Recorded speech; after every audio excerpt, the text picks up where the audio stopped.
Este es un mensaje del pastor Darren Roberts, traducido y predicado para todos aquellos que hablan español, desatando la verdad del Evangelio de Jesucristo a un mundo perdido para la gloria de Dios. Yo no sé cómo ustedes, pero cada semana cuando empezamos a estudiar el Evangelio de Juan, lo más que me emociona de escucharlo porque cada vez que lo amo más debido a que lo conocemos más y espero que hoy esta pequeña narrativa aumente eso en tus corazones. Y también estaba pensando en la primera fila, qué regalo es tener una iglesia local. Semana tras semana, el Señor, día al Señor nos reunimos y hacemos lo mismo. Compañerismo, cantamos, ofrendamos, oramos, predicamos, vivimos para el Señor. Algo tan ordinario en lo que es extraordinario en Cristo, ¿verdad? Amén. Por favor, si lo desean, los invito a abrir las Biblias y regresar a Juan capítulo 19. Juan capítulo 19. Rosaria Butterfield, nacida el 20 de abril de 1962 en New Jersey, fue criada por una familia católica liberal. Fue a una especie de escuela católica liberal cuando era niña. Le encantaban los libros y las ideas, le encantaban conversaciones profundas, le encantaba la filosofía, le encantaba aprender. Pero cuando llegó a la universidad, su pecado había tomado forma completa en su corazón. Abrazó el pensamiento feminista, luego se sumergió en la teoría feminista y a finales de los 20 se identificó abiertamente como lesbiana y abrazó plenamente una identidad feminista homosexual. Obtuvo un doctorado en literatura inglesa de la Universidad Estatal de Ohio en 1992. Luego se desempeñó como profesor titular de inglés y estudios de la mujer en la Universidad de Syracuse. Se convirtió en una defensora increíblemente poderosa e influyente en la comunidad LGTB+. Asesoró a organizaciones estudiantiles, escribió artículos, publicó, habló. Era muy prolífica como se puede promover una ideología malvada. Se describió a sí misma como vehemencia, como alguien que se opone a la fe cristiana. Despreciaba a los cristianos, los encontraba fríos, despiadados, legalistas, santurrones, engreídos. Luego, en 1999, decidió que emprendería un nuevo proyecto para escribir un libro. El propósito de ese proyecto era básicamente enfrentarse al cristianismo, refutar los puntos de vista de los derechos religiosos, así que tomó una Biblia con el propósito de refutarla. No que ella fuera una lectora, pero pensó que era lo que decía y luego escribió escribir artículos en contra. Terminó escribiendo un libro más tarde, uno que les recomendaré, lo he repartido muchas veces, se llama Los pensamientos secretos de un converso improbable. Los pensamientos secretos de un converso improbable. Lo que a ella dice en la historia, que estudiaba contra los derechos religiosos y leyendo su Biblia decidió escribir este artículo mordaz en contra del cristianismo. Bueno, el pastor presbiteriano reformado en esa área se apodera y decide invitarla a hablar con ella. Ella escribió otro libro y es tremendo, es el Evangelio cuando viene con una llave de la casa. Ella dice, traté de tirar la Biblia y todas sus enseñanzas a la basura. Realmente lo intenté, pero seguí leyendo y leyendo para entenderlo y refutarlo. Pero no pudo. No estaba buscando una conversión, dice ella. No, ni siquiera sé lo que significaba la conversión, pero la Biblia se apoderó de mí y en el tiempo el Señor usó las escrituras para aplastar el castillo de naipes que había construido alrededor de mi identidad. Escuchen, mire lo que dice. La conversión a Cristo me hizo encontrar que mi gran problema no era mi orientación sexual. Era mi corazón revelado ante Dios o rebelde ante Dios, final de la cita. Y luego dice esto, la santidad de Dios se convirtió en una amenaza para mi rebelión. ¿No es bueno eso? La santidad de Dios se convirtió en una amenaza para mi rebelión. Luego dice de su conversión, cuando me convertí en cristiana, todo tuvo que cambiar: mis amigos, mis escritos, mis enseñanzas, mi ropa, mi discurso, mis pensamientos. No me convertí de la homosexualidad, me convertí de una vida de incredulidad. Ella dijo que perdió todo, excepto el perro. Lo perdí todo, pero gané a Cristo. Ahora está casada, se casó con un pastor presbiteriano diferente, reformado, Ken Butterfield, en 2001. Es la esposa de un pastor, tiene 4 hijos adoptados. Ella está viviendo una vida para la gloria de Cristo. Ella dice esto en su libro, Los pensamientos secretos de un converso improbable. Yo era la última persona que esperarías que se convirtiera en seguidor de Jesús. Profesor titular, activista, feroz crítico del cristianismo, me propuse escribir un libro contra el cristianismo y terminé siendo conquistado por la gloria de Cristo. Final de la cita. Queridos, esa es la historia de un converso improbable, una historia asombrosa de la gracia de Dios. Estoy seguro de que incluso ahora en nuestra mente algunos de ustedes se parecen en sus antecedentes. En un sentido, todos somos improbables en el sentido de que estábamos muertos en nuestros pecados. Cristo no nos lo llamó a creer, sino tiene que decirnos que vivamos. Pero más allá de eso, hay a quienes que están tan alejados de Cristo, su estilo de vida es tan hostil, están tan lejos de una vida para Cristo que cuando Dios se acerca y tiene misericordia y los salva, nos encontramos con esta increíble realidad de que la gracia cruza todo para alcanzar incluso a los conversos más improbables. Les traigo eso hoy porque en Juan 19, 38 al 42, creo que tenemos una historia en las Escrituras de 2 conversos improbables. Es una historia de 2 conversos muy improbables. Juan de Arimatea y un hombre llamado Nicodemos. José de Arimatea y Nicodemo no podrían estar más en la clase de improbables, como verán hoy en... Ahora, esto es lo interesante. Te digo, esta es una historia sobre 2 conversos improbables, y lo es. Pero la forma en que Juan registra esta narración es que está entretejida con el relato del entierro de la sepultura de Jesús. Tenemos a Jesús, Jesucristo dijo, consumado es. Pero lo que aún no había terminado es que no había resucitado. Así que tienes entre la cruz y la resurrección. ¿Qué tenemos allí? Bueno, su sepultura. Y todos los escritores de los evangelios, como deberían, cubrieron el relato de la sepultura. ¿Por qué? Porque si tienes una tumba vacía, bueno, tienes que tener una tumba llena. Si vas a resucitar de los muertos, tienes que morir primero. Así que los hechos históricos de la resurrección cuentan con que detallemos la sepultura de Cristo. De hecho, no sé si ha pensado en esto, pero 1 Corintios 15, recordarán este versículo. Pablo dice que es un asunto de primera importancia que prediquemos estas cosas en el evangelio, y luego dice esto: porque yo les he enseñado, 1 Corintios 15:3, lo que era de primera importancia, lo que recibí de Cristo. Ahora escuchen esto, que es lo más importante, los hechos más importantes del evangelio: que Cristo murió por nuestros pecados según las escrituras, que fue sepultado, eso es un hecho histórico, y luego que Él resucitó al tercer día según las escrituras. Así que la muerte, la sepultura y la resurrección. Bueno, nuestro pasaje cae en la categoría de la sepultura hoy, así que es un relato histórico. También es un relato, como lo van a ver en un momento, del cumplimiento de profecías. Pero lo fascinante es que Juan dice, en la maravillosa misericordia de Dios, inspirado por el Espíritu, tejer en el relato de la sepultura una historia de 2 hombres. José de Arimatea y su asociación con Nicodemo. Verás, ningún otro evangelio cubre Nicodemo, ni siquiera sabría de Nicodemos. Juan es el único escritor de Nicodemos, y los otros evangelios leemos acerca de José de Arimatea. Pero en este relato del evangelio, Juan entreteje la vida de Nicodemo en la vida de José de Arimatea y cubre el relato de la sepultura. Así que tienes el relato histórico, el cumplimiento de la profecía y este testimonio de 2 conversos improbables. Así que ese va a ser nuestro bosquejo para hoy. Tenemos una idea principal, y 4 puntos. Esta es la idea principal y el título para hoy. Una historia de 2 conversos improbables. Una historia de 2 conversos improbables. Y luego vamos a tener 4 puntos para ello.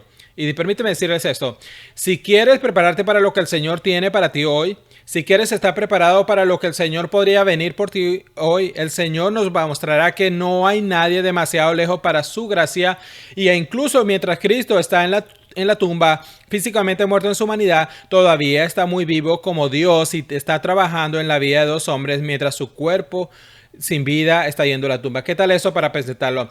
Cristo todavía trabaja mientras va a la tumba como un hombre muerto. Y te va a sorprender cuando consideras la vida de estos dos hombres. Y creo que van a tener animado muchas lecciones. Mis 4 puntos van a ser 4 lecciones de estos dos hombres. Vamos a leer nuestro texto. Son 4 versos. 5 versos del 38 al 42. Vamos a verlo. Juan 19. Después de estas cosas... Por cierto, después de estas cosas que Juan está diciendo, después del cumplimiento de las Escrituras, después de que Cristo ha crucificado, después de que Cristo ha afirmado que consumado es, después de estas cosas, el viernes, yendo hacia el sábado, esto es lo que está sucediendo. Después de estas cosas, y ahora Juan dice, déjame mostrar la atención a algo. José de Arimatea, que era discípulo de Jesús, aunque en secreto, por medio a los judíos, no se pierdan eso, pidió permiso a Pilato para llevarse el cuerpo de Jesús, y Pilato concedió el permiso. Entonces José vino y se llevó el cuerpo de Jesús. Y luego introduce otro personaje, Nicodemos. No lo hemos visto por un par de años. De 39. Y Nicodemos, el que había venido Jesús en la noche, no se pierdan ese hecho, vino también trayendo una mezcla de mirra y aloe como de 33 kilos. Aloe y mirra como 30 kilos, como 75 libras. Entonces tomaron el cuerpo de Jesús y lo envolvieron en telas de lino y con especias aromáticas, como costumbre sepultarlos entre los judíos. En el lugar donde estaba crucificado había un huerto, y en el huerto un sepulcro nuevo, y en el cual todavía no habían sepultado a nadie. Eso es importante también. Por tanto, por causa del día de la preparación de los judíos, como el sepulcro estaba cerca, pusieron allí a Jesús. Así que vamos a repasar esto juntos. Repasemos la historia de dos conversos improbables. Este es tu primer punto, el punto 1. Simplemente lo llamé el paralelismo y el compañerismo, las asociaciones. El paralelismo y las asociaciones se podría llamar. ¿Por qué lo digo de esta manera? Esto va a ser un punto introductorio, pero necesitan ver que Juan quiere que veamos la relación y el paralelismo entre José de Arimatea y Nicodemos. Y es aquí porque eso es importante para ti hoy. Ellos van a ser los jugadores claves en la sepultura de Cristo, pero la sepultura de Cristo y llevarlo a la tumba está destinado a entretejerse su propia transición hacia una vida valiente y piadosa después de vivir vidas de cobardía, temerosa y pecaminosa. Así que el paralelismo y la asociación al compañerismo. Observen los paralelismos aquí. Quiero que vean los paralelismos en estos dos hombres. Nótelo en el 38. Primero. Después de estas cosas, José de Arimatea, que era discípulo de Jesús, aunque en secreto por miedo a los judíos. Así que lo primero que quiero que noten allí es que Juan quiere que sepan algo acerca del antecedente de José de Arimatea. Lucha con el temor pecaminoso, pero era un discípulo. Mire lo que dice en el 38. Después de estas cosas, José de Arimatea, siendo un discípulo de Jesús. Matateos es la palabra para un discípulo, es un seguidor de Cristo. José de Arimatea era un seguidor genuino de Cristo, pero debido a que tenía un miedo masivo e indiscutible al hombre y carecía de coraje, guardaba silencio sobre su profesión. Y Juan quiere que recordemos quién era hombre. Este era un hombre que no quería ir público con su fe. Así que mantenga eso en su mente. Y ahora veamos el paralelismo con Nicodemos. Véalo en el 39. Y Nicodemos, el que antes había venido a Jesús de noche. Deténgase allí. ¿Por qué tienen eso en común? Bueno, eso es Juan 3. Nicodemos también tenía un miedo terrible. Nicodemo y José de Arimatea tienen el mismo problema y Juan quiere que lo veamos. Ambos carecen del coraje para decir que están interesados en Cristo. Juan dice, no se pierdan a estos dos hombres porque están a punto de ver un cambio radical en su devoción. Ambos lucharon con el miedo pecaminoso y ambos están a punto de emerger en un coraje increíble. Así que hay un paralelismo allí. ¿Y sabe qué otra cosa paralelismo es? Bueno, cuando los introducen, los mismos son valientes y hacen público su fe cuando Cristo muere. Véalo en el 38. Después de estas cosas, José de Arimatea, siendo discípulo de Jesús, pero en secreto, por temor a los judíos, ahora no está tan secreto, mírelo, le pidió a Pilato que se llevara el cuerpo de Cristo y Pilato concedió el permiso. Ahora, si estás pensando en esto por un momento, ¿recuerdas lo que sucedió un poco antes en Juan 18? Es muy interesante. Solo lo resumiré para ti hoy, pero en Juan 18, si recuerdan, hubo un momento en el que los judíos fueron a hablar con Pilato. ¿Recuerdan eso? Ellos fueron a hablar con Pilato, pero en su justicia propia y en su hipocresía se presentaron ante Pilato y porque... Déjame mostrárselos. No te lo en Juan 18,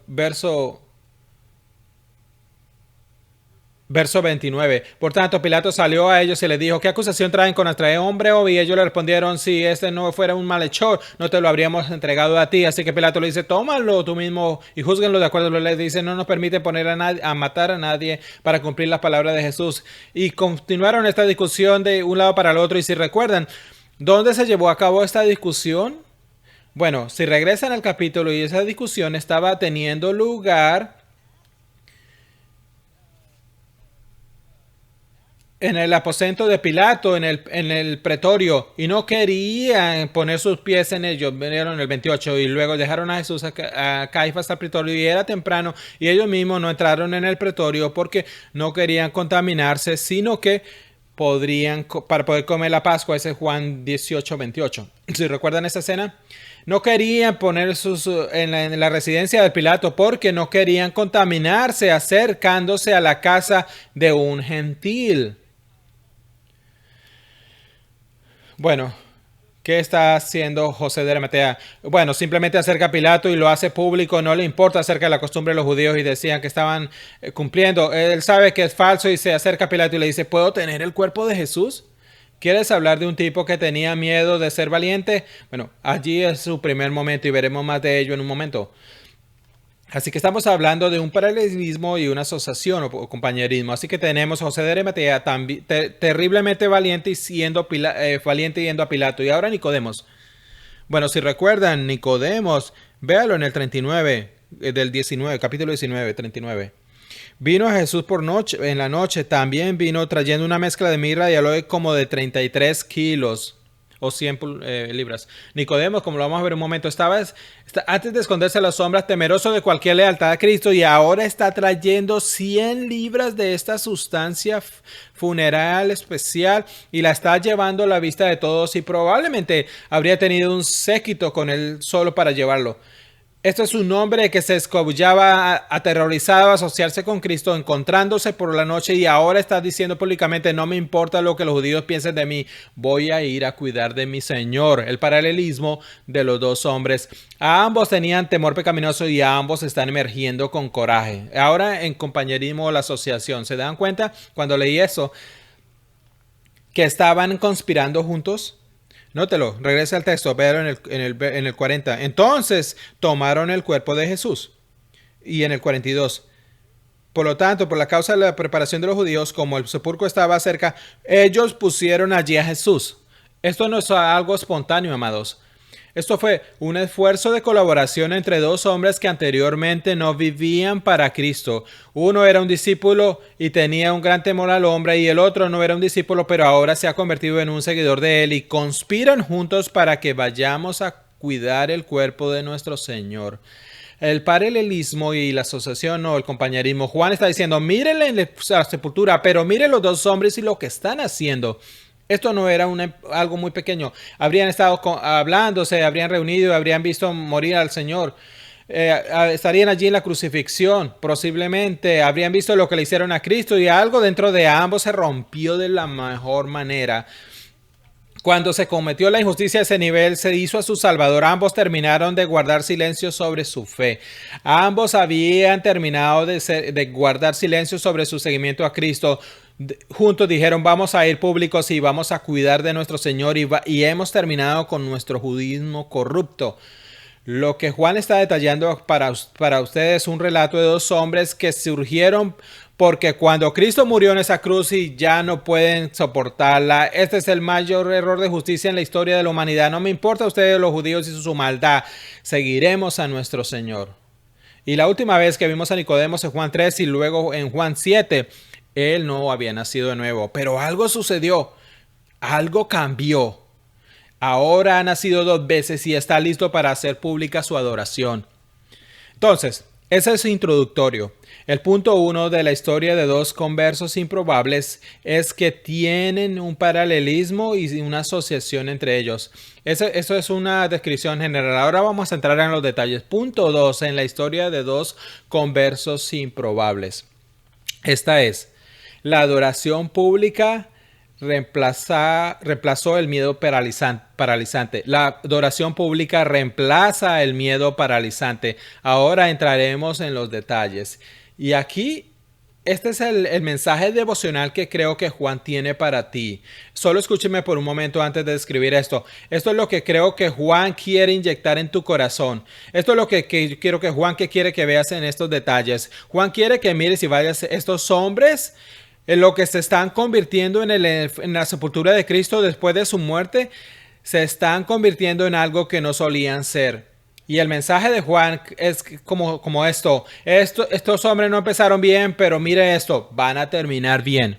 El pasado de estos hombres puede estar lleno de fracasos y miedo al hombre, pero ahora van a estar marcados por el coraje, la convicción y la adoración. Estos hombres ya no se definen por su miedo al hombre, ahora se definen por a quién adoran. Juan nos va a traer y decir, miren todos estos detalles de lo que significó para ellos hacer público seguir a Cristo. Incluso se podría decir que en esta sepultura es donde su fe pasa de la sombra a lo público. Son catapultados en un nuevo reino, en una nueva devoción. ¿Y no has tenido eso en tu vida? Momentos en los que algún momento decisivo es en el que te enfrentas a la lealtad a Cristo o a ti mismo. Temor al hombre o temor a Dios. Alguna situación que podría costarte una amistad o un miembro de la familia o tu trabajo o una relación con alguien que amas y se reduce a su integridad y vivir para Cristo o comprometerse y herir su conciencia y no vivir para Cristo. Y es como si en esos momentos dieras este salto masivo acelerador de fe en el que de Dios crece tu fe y tu fe va pública como nunca había sido antes. Eso es lo que está sucediendo con estos hombres. La razón por la que Juan los atrae a esta narrativa es que quiere que veamos que incluso en el sepultura había una oportunidad para hombres crecer en su adoración. Los hombres de miedo, los hombres que viajaban de noche ahora se están moviendo hacia el ojo público. Ahora, aquí hay algo interesante. Juan espera que estudiemos su biografía, ¿verdad? Déjame decirlo de nuevo. Juan espera que estudiemos la biografía de estos hombres. ¿Cómo sé eso? Bueno, él hace referencia a ambos. Véalo en el 38. Después de estas cosas, José de Arimatea, siendo discípulo de Jesús, eso nos da historia, pero secreto por miedo a los judíos. Y entonces, lo que estás recibiendo aquí es que Juan está diciendo, sé que Mateo, Marcos y Lucas han sido escritos y deberían comenzar a correr porque voy a explicar a estos hombres como adoradores, pero tienen otros lugares en los que son mencionados. Hay una historia de ellos que deberían estar al día. Hace lo mismo con Nicodemo, noten en el 29. Nicodemo, y luego nos da su historia, que había venido a él por primera vez de noche. Entonces, si vamos a verlos emerger como adoradores, necesitamos obtener un poco de una biografía de quiénes eran. Así que vamos a pensar estos hombres por un momento. Joseph of Arimathea. Primero, José de Arimatea. La razón por la que se llama José de Arimatea en la escritura es que José era un nombre muy común. Estaba asociado con la tierra de donde venía.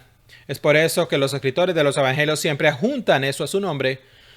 Arimatea era una pequeña ciudad de Judea, probablemente en la región montañosa de Efraín. 1 Samuel 1:1 dice que fue la ciudad natal del profeta Samuel. Era un gran personaje en los 4 evangelios, pero solo se aparece en un momento. Se aparece en este relato, el relato de la sepultura.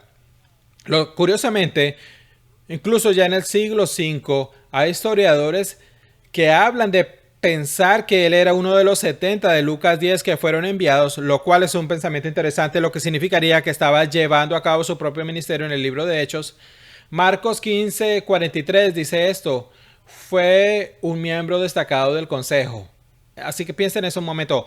No solo era parte del Sanedrín, no solo estaba entre ellos, era un líder, era un influenciador, como se dice hoy en día, era un líder prominente, que quisiera ser un tipo que precedía a otros líderes en la vida judía. Y cuando piensas en la vida judía, amados, tenemos que hacer algo.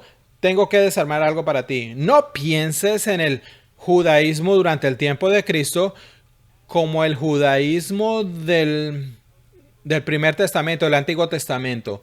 El judaísmo del Antiguo Testamento, nuestro primer testamento, el judaísmo antes de que se corrompiera, estaba lleno de creyentes. Había judíos regenerados que habían sido salvados, que miraban hacia el Mesías, que adoraban correctamente en el templo, adoraban correctamente en la palabra, vivían para Yahweh, lo amaban, eran adoradores adecuados, apropiados adoradores. Esos no son los judíos de los días de Jesús, fuera de un par de unos de ellos. Si estuvieras en los papeles prominentes, no podrías estar más perdido.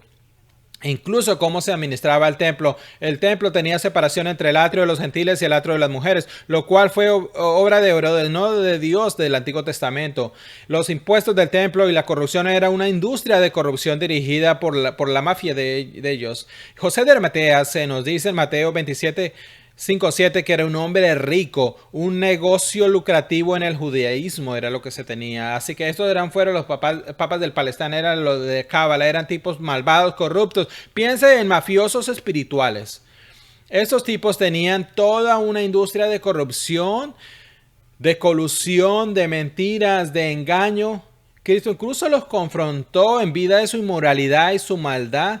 Tenían espías por todas partes, tenían calumnias por todas partes, eran mentirosos, eran engañadores. Estos hombres estaban perdidos en un antijudaísmo basado en obras y antidios.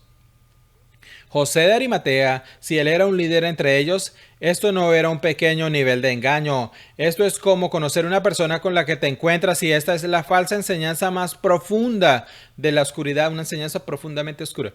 Y es por eso que Cristo es tan duro con estos tipos cuando los llama tumba blanqueada, porque no podían ser más corruptos. A veces pensamos que el judaísmo entre los días de Jesús y el judaísmo del Antiguo Testamento, no. Esos son dos religiones diferentes, completamente diferentes. Unos pocos valores típicos que se regeneraron, moderaron y creyeron en Yahweh, pero si eras un líder, estabas tan perdido como un papa católico romano enseñando obras religiones de obras. Estaban perdidos, no tenían oportunidad, tenían riqueza, influencia, poder y estatus.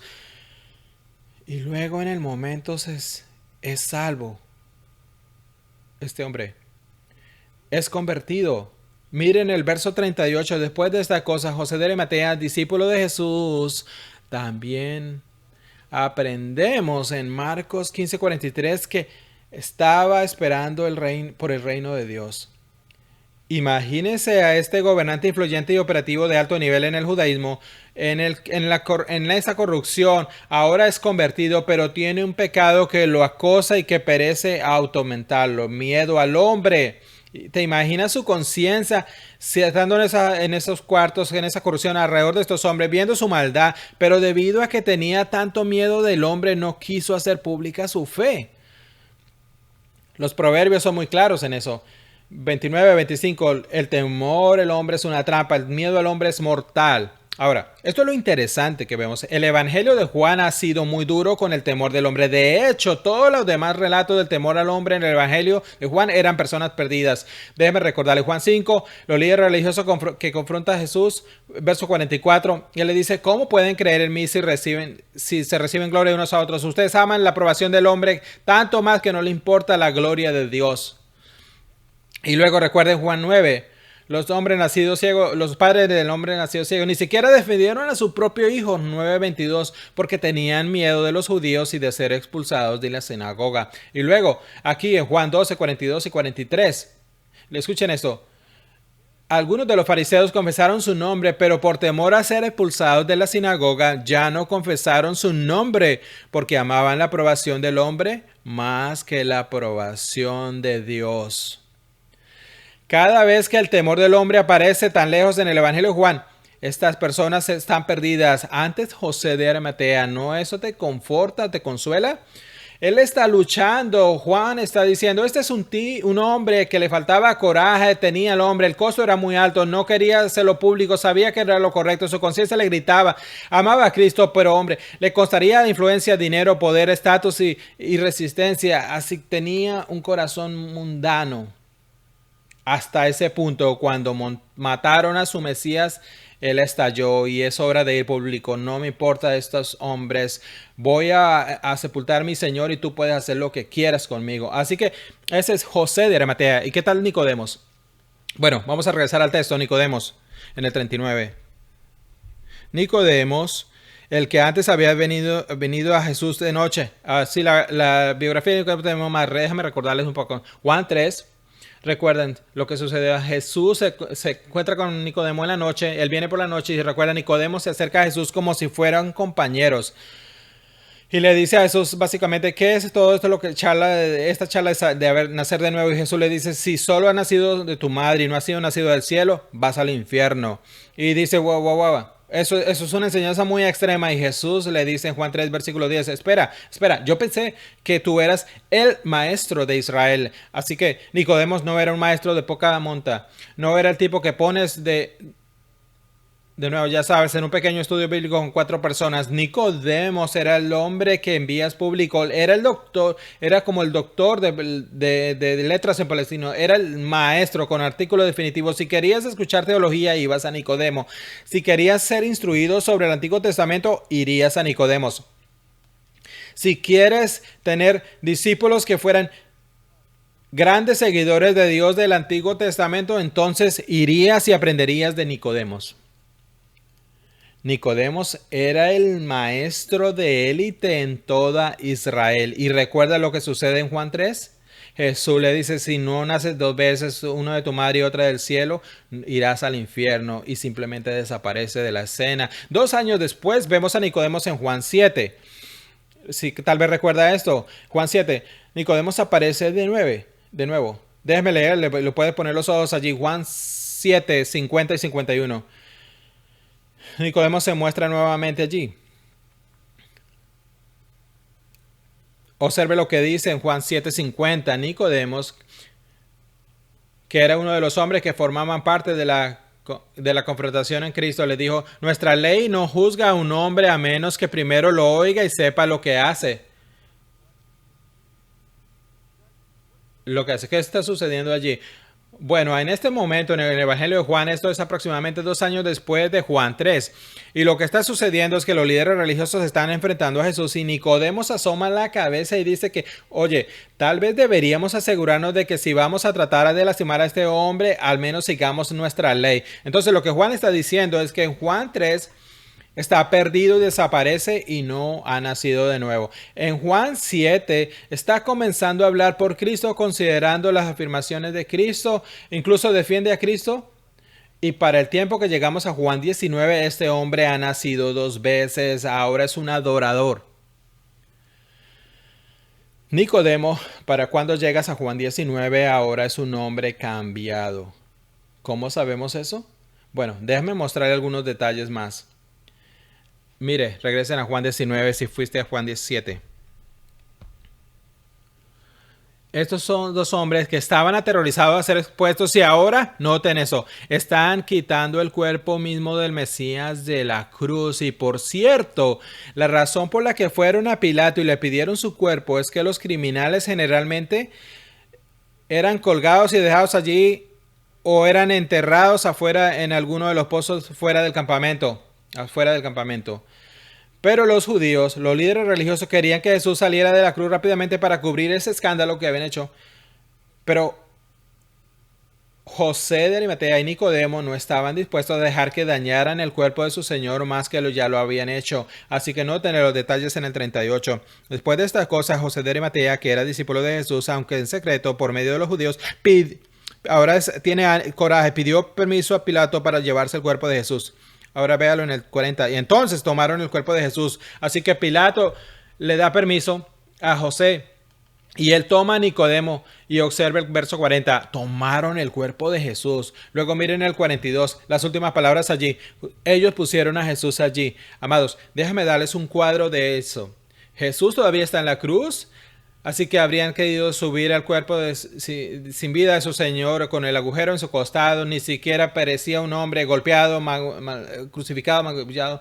Y no sabemos cómo, pero al menos se necesitaron dos de ellos. Y podríamos suponer que Juan también está allí. Él es un testigo ocular y estuvo allí en la crucifixión. Y también hay otras mujeres alrededor. Y sabemos que el soldado del centurión está alrededor, pero el texto, lo interesante es que 3 veces tomaron el cuerpo, lo dice 3 veces. Estos son tipos ricos, ellos podrían haberle pagado a cualquiera para que hiciera eso, pero ellos lo hicieron, iban a poner las manos sobre su Señor, lo sacaron de la cruz, lo quitaron los clavos de las manos, le quitaron los clavos de los pies y luego lo escoltaron hasta la tumba de José Arimatea. ¿Podrías imaginar la naturaleza pública de este evento? Judíos gruñendo, gente mirándolos y el nivel de adoración que ellos lo conllevan esto, el nivel de devoción es fascinante.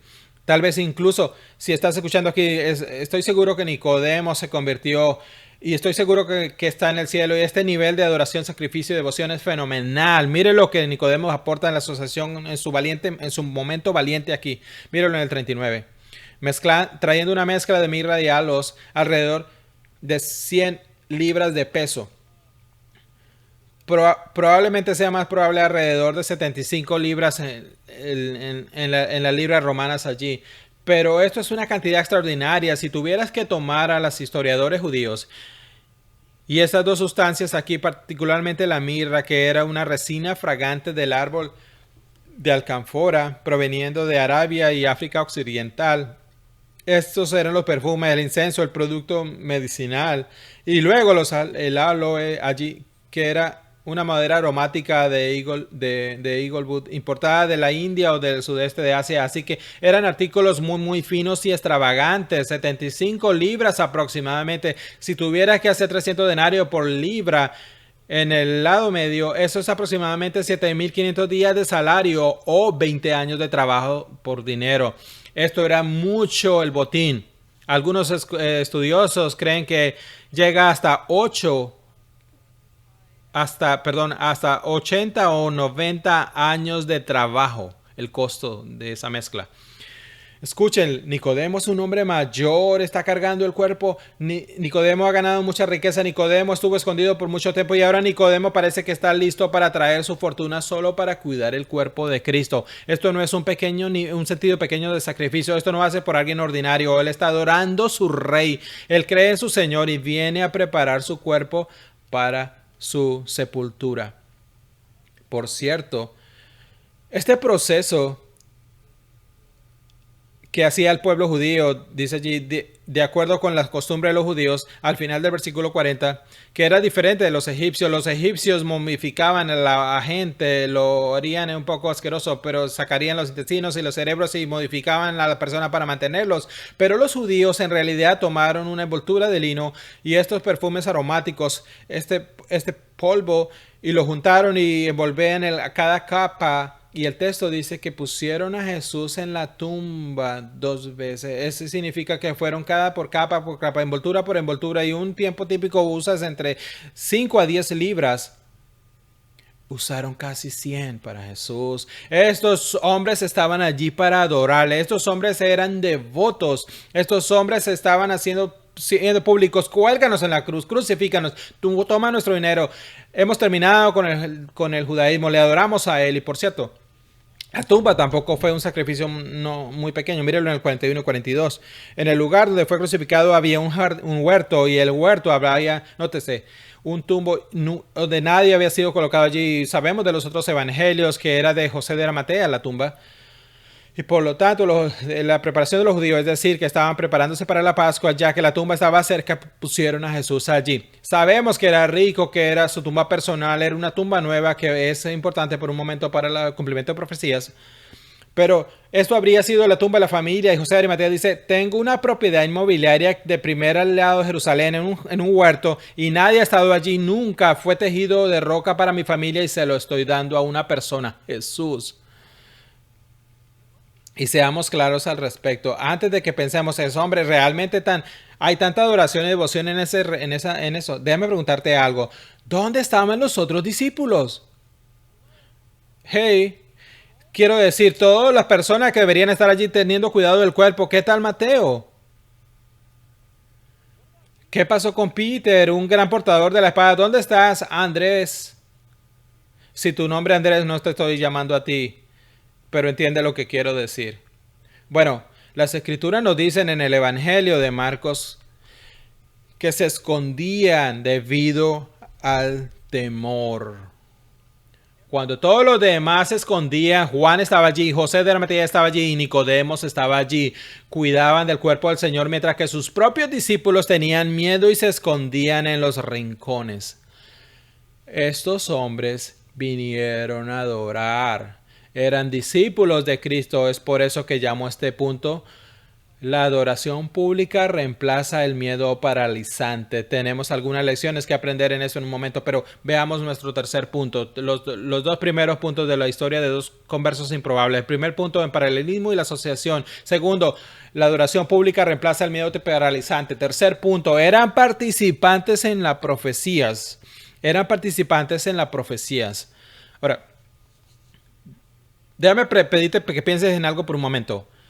Hay dos profecías que se presentan aquí que solo quiero que piensen en ellas y son bastante fascinantes. Y estos dos tipos dos hombres son parte de ellos. Ahora, la pregunta que podríamos tener y que le podría preguntar a Nicodemo en el cielo, porque yo creo que está allí y usted puede tener una conversación con él, es, ¿sabías que estabas cumpliendo profecías? ¿Tú sabías que su Biblia, el Antiguo Testamento lo sabías? ¿Sabías que en el testamento, en el pacto de Yahweh, que conocías estos pasajes? Y la respuesta es no sabemos, pero tal vez. Pero escuchen estos Salmo 16, verso 10 dice esto: porque no abandonarás mi alma en el Seol, ni permitirás que tu santo vea corrupción. ¿Cómo aseguramos que Cristo no sufra corrupción o decomposición? Bueno, ellos tenían este proceso de preparar su cuerpo en una nueva tumba colocada allí para que no sea descompuesta entre su muerte y su resurrección. Lo prepararon para eso. Y ese es Salmo 16, verso 10. Pero realmente hay otra gran profecía que es fascinante. Isaías 53, 9. Hablando de Cristo, escúchenlo. Su tumba fue asignada con hombres malvados. Recuerden, en la cruz. Sin embargo, él estaba con un hombre rico en su muerte. ¿Cuál es el hombre rico allí? José de Arimatea. Ahora, no sé si José de Arimatea sabía que estaba cumpliendo la profecía, pero Cristo sí. Esta fue una participación de estos dos hombres, y Juan quiere que veamos a estos dos hombres en este proceso. No solo fueron paralelos y compañerismo, no solo pasaron del miedo paralizante a la adoración pública, sino que participaron en la profecía. ¿Te imaginas la naturaleza fascinante del Dios hombre cumpliendo sus propias profecías mientras está muerto y sin vida en su humanidad y en su deidad, muriendo como un hombre completamente en su deidad, cumpliendo todas estas cosas y defendiendo sosteniendo todas las cosas? Lo que quiero decir es que el hombre, cuando le piensa 100% del hombre, 10% verdaderamente Dios, verdaderamente hombre, cuando piensas en eso debería hacer que te duela el cerebro. El asombroso trabajo, incluso durante la sepultura, estos adoradores surgieron, ¿ok?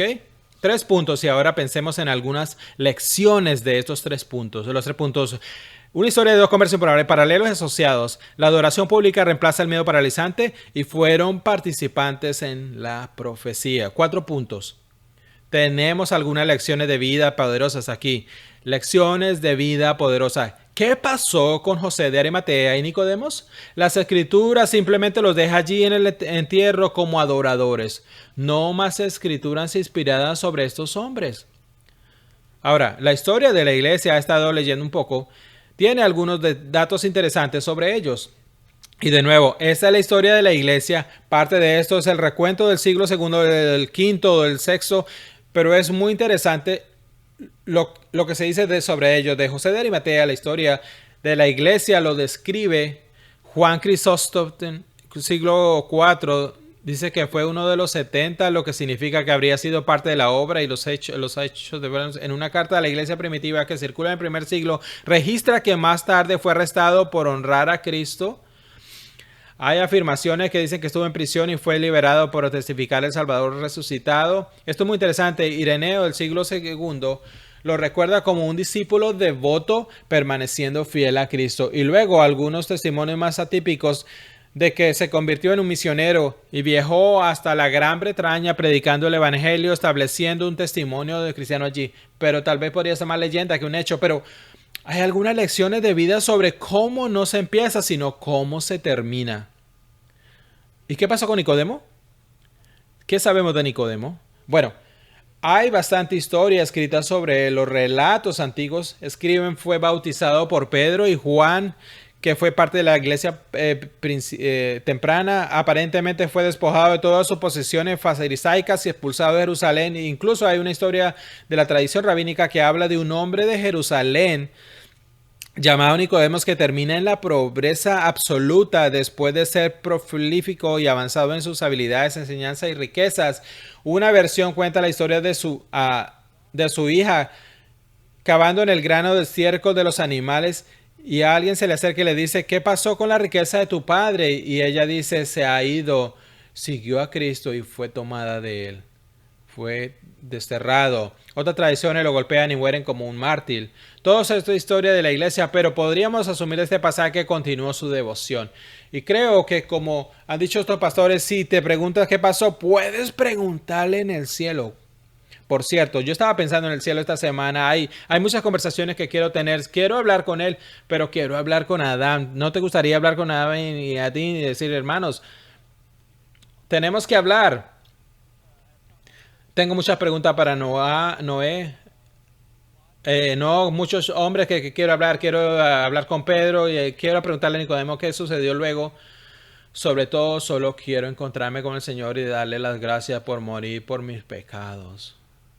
Sin embargo, eso puede preguntar más tarde a ellos. Pero, ¿qué otras lecciones de vida? ¿Cuáles otras lecciones poderosas de la vida? Vamos, aquí déjame listarles 6 brevemente.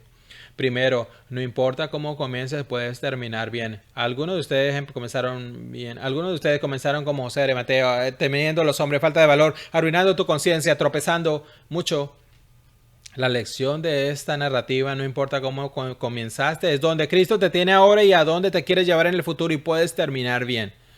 Nicodemos ni José de Arimatea fueron buenos comienzos, pero hombre, terminaron muy bien. No importa cómo empiezas, puedes terminar bien. Segunda poderosa lección de vida. La obra de Dios en nuestra vida es progresiva y poderosa. Es progresiva y poderosa. Nicodemo parece ser iluminado y atraído por el Señor hasta que finalmente se convierte en alguno alrededor de la cruz. José de Arimatea se salva, pero tiene un miedo paralizante al hombre y se necesita un momento significativo para romperlo a través de sus miedos para que defienda a Cristo. ¿Qué significa eso para nosotros, amados? La obra de Dios a menudo es desarrollada progresivamente. La salvación es un momento. Nicodemo fue nacido nuevo en un momento. José de Arimatea ha nacido en un momento.